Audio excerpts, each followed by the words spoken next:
it was on for 24/7, and now the fan stopped working completely. I think the motor just burned out.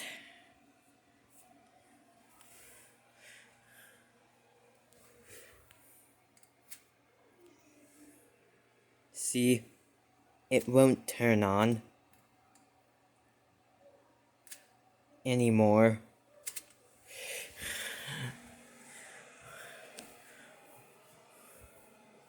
One of the fan is not working anymore.